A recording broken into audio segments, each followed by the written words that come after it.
જૂનાગઢના માણાવદરના ઘેડ તેમજ રિવરફ્રન્ટનો આકાશી આ નજારો સામે આવ્યો છે। ઘેડમાં જ્યાં નજર કરો ત્યાં પાણી જ પાણી જોવા મળી રહ્યું છે। 4 દિવસ બાદ પણ ઘેડમાં જળબંબાકારની આ પરિસ્થિતિ સામે આવી છે। ખેતરોમાં પણ પાણી ભરાયા છે। ભારે વરસાદથી હજારો એકર જમીનનું ધોવાણ થયું છે। જ્યાં જમીન ત્યાં જળની સ્થિતિ આ દ્રશ્યો પરથી જોઈ શકાય છે।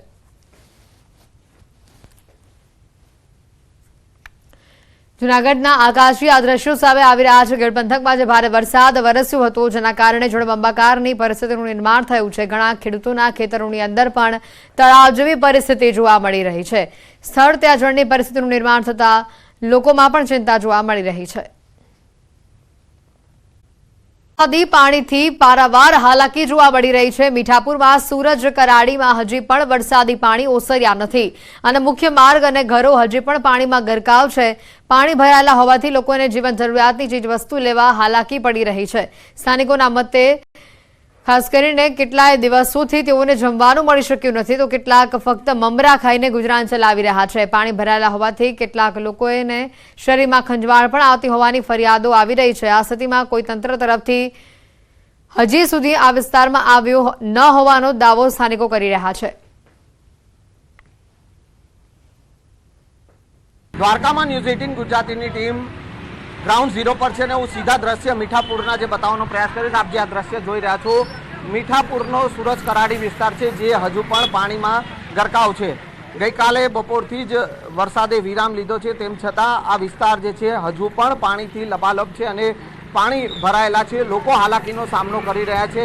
ઘરોમાં પાણી ઘૂસી ગયા હતા એના કારણે એના લોકોને પણ મુશ્કેલીનો સામનો કરવો પડ્યો છે। કેટલાક લોકો છે આપણી સાથે તેઓ પાસેથી પણ જાણીશું કેવી તકલીફ પડી રહી છે। આ તકલીફ સુતા નથી 2 દી એમને ખાટલા ઉપર અલગ બધું જળે કેવી તકલીફ પડી આ તકલીફ આમ મમરા ખાઈને મજા કરીએ છીએ બાકી મજા કઈ નથી। વરસાદનું પાણી તો ભરાઈ ગયું અમારા ઉદ્યોગમાં અટકલોજી પાણી છે તો ખ્યાલ પડે તમને ખરેખર કેવી તકલીફ પડે છે। સનાલ પાણી ક્યાં જવું એટલે પાણી બધેમાં તો આ સ્થિતિ જે છે તે અત્યારે અહીંયા સૂરજ કરાડી વિસ્તાર છે જે મીઠાપુરનો અને ત્યાં આ પ્રકારની તકલીફનો સામનો જે લોકો કરી રહ્યા છે। જે પાણીમાં જે તેમના વ્હીકલ જે બંધ પડી જાય તો તે વ્હીકલને ધક્કા મારીને લઈ જવાની ફરજ પડી રહી છે। એટલે આ મુશ્કેલીનો સામનો અહીંયા દ્વારકાના મીઠાપુર જે છે ત્યાં પણ લોકો હાલાકી ભોગવી રહ્યા છે। કેમેરામેન હિરેન શાહ સાથે સંજય ટાંક, ન્યૂઝ 18 ગુજરાતી, દ્વારકા।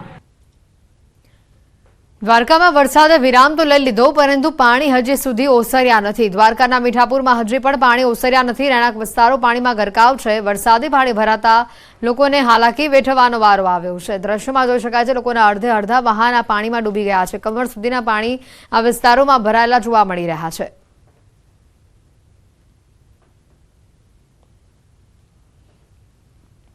દ્વારકાના કલ્યાણપુર પંથકમાં પણ ફરી એકવાર મેઘરાજાની પધરામણી થઈ છે। કલ્યાણપુર તાલુકાના જામગઢડા ગામે મેઘરાજાની તોફાની બેટિંગ જોવા મળી। જામગઢકા સહિતના ગ્રામ્ય વિસ્તારોમાં મેઘરાજાની તોફાની બેટિંગથી ખેડૂતોમાં ચિંતા જોવા મળી રહી છે। મેઘરાજા સતત આ વિસ્તારમાં વરસી રહ્યા છે ત્યારે મગફળી સહિતના પાકો માટે હવે આ વધુ વરસાદ આફત બનીને આવી શકે તેમ છે। પણ વધુ એક વરસાદની આ તસવીર સામે આવી છે। આ વિસ્તારમાં 4 ઇંચ જેટલો વરસાદ ખાબકી ચૂક્યો છે। 2 કલાકમાં 4 ઇંચ વરસાદ આ વિસ્તારમાં ખાબક્યો છે। 4 ઇંચ વરસાદ ખાબકતા વેરાવળના અનેક વિસ્તારો પાણી થયા છે। સૂત્રાપાડામાં પણ મેઘરાજાની તોફાની બેટિંગ જોવા મળી। સૂત્રાપાડામાં 2 ઇંચ જેટલો વરસાદ નોંધાયો છે।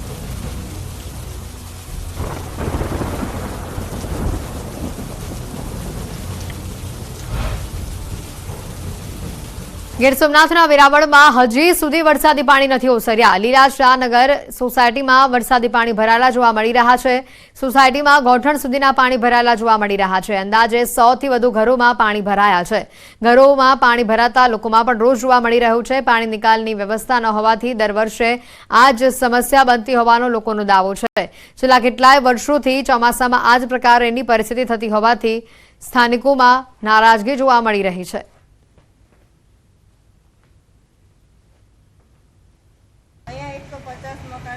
આજ પરિસ્થિતિ દર ચોમાસે રજૂઆત કરીએ તો પણ કંઈ નથી થતું।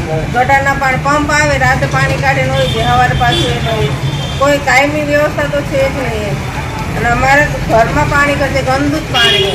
3-4 ઇંચ વરસાદ પડે તો આખું લીલાશાનગર ભરાઈ જાય છે પાણી। છેલ્લા 25 વર્ષથી અમે આટલી રજૂઆતો કરીએ છીએ નગરપાલિકાને, પણ દર વખતે પાણીનો પંપ મૂકી જાય, થોડું પાણી કાઢે, પાણી જાય ન જાય, વળી પાછી એની સમસ્યા. જો એ ગયા આજે કાલે કાઢી લેતા પાછું એટલું ને એટલું પાણી છે. એટલે આ સમસ્યા કાયમી છે, એટલે કાયમી નિકાલ થાય એવી અમારી અંદર અરજ છે.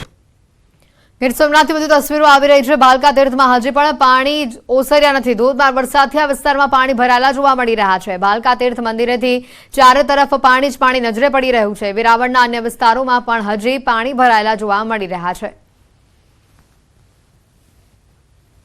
વેરાવળના અન્ય વિસ્તારોમાં પણ હજી પાણી ભરાવાની આજે સ્થિતિ સામે આવી છે. ગીર સોમનાથના ઘણા ભાગોમાં વરસાદી પાણી જોવા મળી રહ્યા છે. વરસાદ બંધ થયો છે, પરંતુ આ પાણી હજી ઓસર્યા નથી, જેના કારણે રાહદારીઓ અને વાહન ચાલકોને વધુ હાલાકી વેઠવી પડી રહી છે. ઘોંટણડૂબ પાણી ભરાતા ભાલકા તીર્થ મંદિર વિસ્તારની આ તસવીરો આપને બતાવી રહ્યા છે.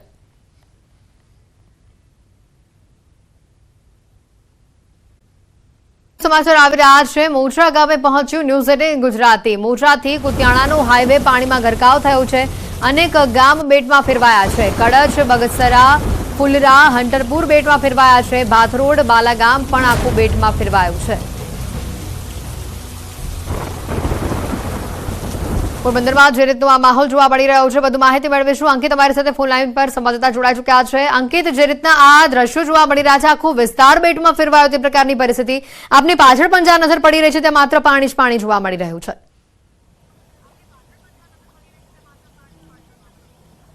ચોક્કસ, ખાસ કરીને વાત કરવામાં તો અત્ર તત્ર સર્વત્ર જ્યાં જોઈએ ત્યાં માત્ર જળ અને માત્ર જળ જ છે તે જોવા મળી રહ્યું છે. ચોક્કસ પોરબંદર શહેર તેમજ પોરબંદરના ગ્રામ્ય પંથકોની અંદર છેલ્લી 36 કલાકથી વરસાદે વિરામ લીધો છે.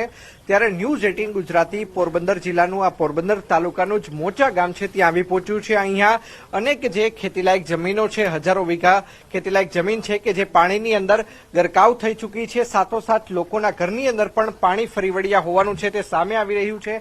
અહીંના જે લોકો છે આપણે તેમની સાથે જ વાતચીત કરવાનો પ્રયત્ન કરીશું. દાદા, શું કહેશો, કયા પ્રકારની પરિસ્થિતિ તમારા ગામની? અમારા ગામમાં બહુ ભયંકર પરિસ્થિતિ છે. પાણી આવી જાય તો બહાર નીકળી જવું પડે. અંદાજિત કેટલા ઘરોની અંદર પાણી ઘૂસી ચૂક્યા હતા અને કેટલા વીઘા જમીનની અંદર અત્યારે પણ પાણી છે? પાણી તો અટાણે ગેડ પંથકમાં બધામાં પાણી જ છે. અને જો હજી વરસાદ આવી જાય તો અમારે ત્યાં અહીં રહેવાય નહીં. આ ગામ વાસ ખાલી કરીને બહાર નીકળવું પડે. આખો વાસ જ ખાલી કરી નાખવો પડે? આખો વાસ ખાલી કરી નાખવો પડે. ચોક્કસ. તો અન્ય ગ્રામજનો પણ છે, શું કહેશો, ખાસ કરીને તમારી પરિસ્થિતિ કયા પ્રકારની છે? દર ચોમાસે કયા પ્રકારની પરિસ્થિતિ અહીંયા સર્જાય છે? પરિસ્થિતિ તો આ મેલી પરિસ્થિતિ તો આવ્યા જ રાખે વારંવાર. પછી તો અમારે તો જો ઘરોમાં પાણી બાણી પહોંચી જાય તો પછી અમારા છોકરા લઈને ઉછેરે ભાગી જાય. તે શું કરે? કાસા પાસા મકાન છે, અમારે પાસે મકાને રહેવા નથી. ખાસ કરીને આજે સ્ટેટ હાઈવે બંધ છે. મોચા ગામથી માની લ્યો કે કુતિયાણા જવું છે, બાટવા જવું છે, માણાવદર, તો અહીંયાથી જઈ શકાય એવી પરિસ્થિતિ છે ખરી? નહીં, અટાણ કોઈ જાતની પરિસ્થિતિ છે ને. અટાણ હાવ રસ્તો પેક થઈ ગયેલો પડ્યો છે. ચોક્કસ. તો અનેક ગામો છે કે જે સંપર્ક વિહોણા છે. કાકા, શું કહેશો, તમારા ગામની કયા પ્રકારની પરિસ્થિતિ છે? અમારા ગામની ભયંકર પરિસ્થિતિ છે સાહેબ. ક્યાંય નીકળાય નહીં, અંદર ને અંદર ઘરમાં જ રહેવું પડે. ઘરોમાં પાણી ઘરી ગયા છે, ખાવા પીવાનું તો ખાવું છે નહીં. એ તકલીફ તો છે જ અમારે. બધા જમીન બધી ધોવાણ થઈ ગઈ છે. હજારો વીઘા જમીન ધોવાણ થઈ ગઈ છે. જમીનમાં કઈ થાય જ નહીં. આવી પરિસ્થિતિ છે સાહેબ. ખાસ કરીને ઘેડ પંથકની વાત કરીએ, કેટલાક ખેડૂતો હોય છે કે જે વર્ષમાં 3 પાક લે, કેટલાક 2 પાક લે. ઘેડ પંથકનો જે ખેડૂત છે એ વાવણી ક્યારે કરી શકે ને વર્ષમાં કેટલા પાક છે ઘેડ પંથકનો ખેડૂત છે તે મેળવતો હોય છે? શિયાળાનો ચણાનો એક જ પાક લઈ શકે છે. શિયાળામાં જ થાય, બાકી તો 4 મહિને પાણી ભર્યું રહે. શિયાળામાં એક જ ચણાનો પાક લઈ શકાય.